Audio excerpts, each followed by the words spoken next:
And England is where we start this hour. I'm delighted to say that the Three Lions legend Stuart Pearce has joined us here in Dusseldorf. Morning, Stuart. Morning, gents. Morning, how are we? Good. You still enjoying the time in Germany? I love tours whenever I'm away as a player or as a coach or this side of it, the media side of it. I just absolutely love the camaraderie and everything. We had a nice meal out last night, a dozen of us, so beautiful. Love it. No love invite?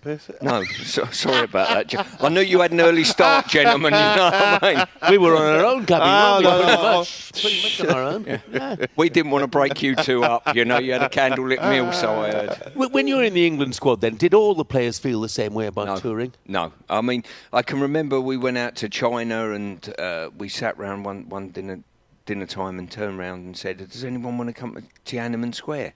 And it fell on deaf ears. So me and Gareth went, actually. We went out, got a cab with a couple of staff members, and remember going to the Theatre Les Mis in Auckland, you know, when we went down under. I just love it. I'd get out and go and see as much as you can. Why wouldn't you? Yeah. Gabby, would you have been up for that, a trip to Tiananmen Square? I probably would have been the one that was a bit quiet. Playing the PlayStation in the room, I reckon. A bit of FIFA. Oh. Now, look, with Stuart alongside us, there is only one place we can start.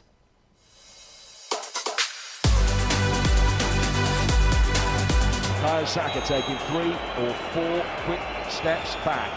Knows what it's like when this moment goes wrong. But exorcises demons brilliantly. And he just slots it into the bottom right-hand corner, and you more than anyone will know exactly what that means to him. You're absolutely right, Jim. And to be honest with you, I'd rather be down there with him taking a penalty than up here. I feel more nervous than ever I did when I took a penalty for my country, and credit to him. It's something I embrace. You know, you can fail once, but you have a choice whether you put yourself in that position or not again. And, you know, I'm a guy who's going to put myself in that position. And, yeah, I believed in myself. And, you know, when I saw the ball hit the net, I was a very happy man.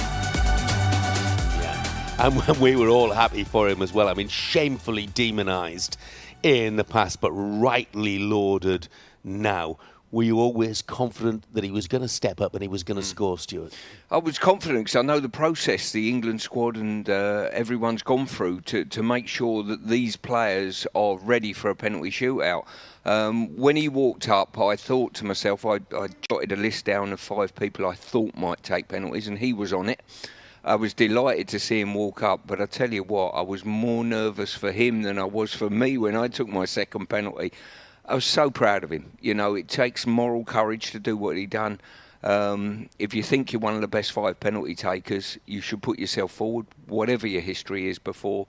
And he's gone through, he suffered a lot, you know, after the first penalty miss. I wasn't exposed to social media and all that. I took pelters around the grounds the following season from fans, but part and parcel of it, you know.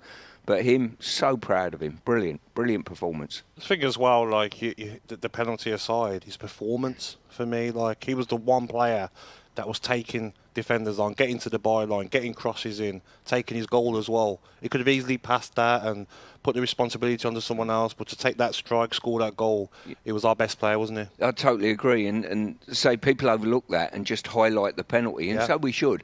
But you've got to consider, he got us the goal and got us back in the game, and he was our best player on the night, you know. So the whole package that we saw from him was magnificent. Yeah, and that probably helped him when it came to taking the penalty, because he must have been so confident in himself with the way he'd played during the course of the night.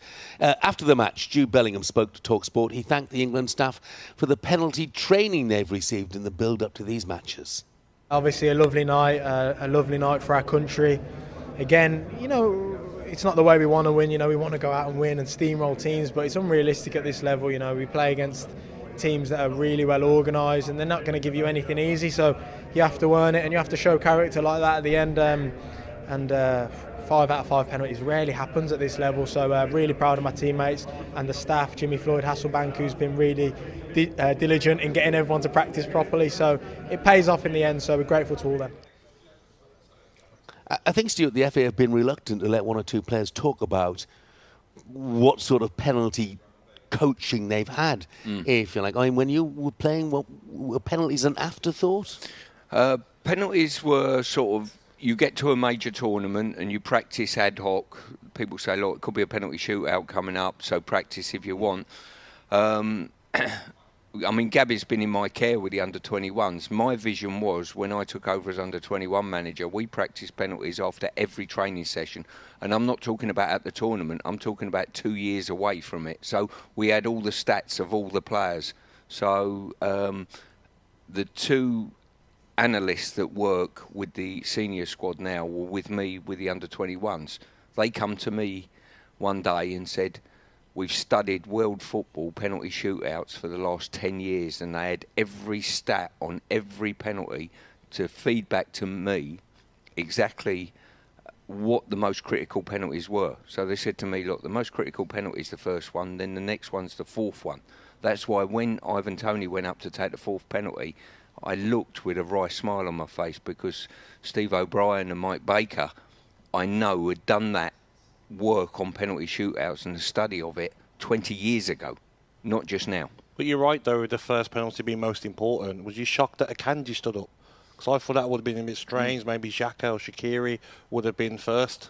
Well, put it this way, it depends whether they've done their own work. If they've just stumbled into a tournament, I'm sure the science for all the teams that have been there. But when you look at, let's say, take an average England player that goes, myself, I've been to 3 tournaments and I've come home twice on a penalty shootout loss.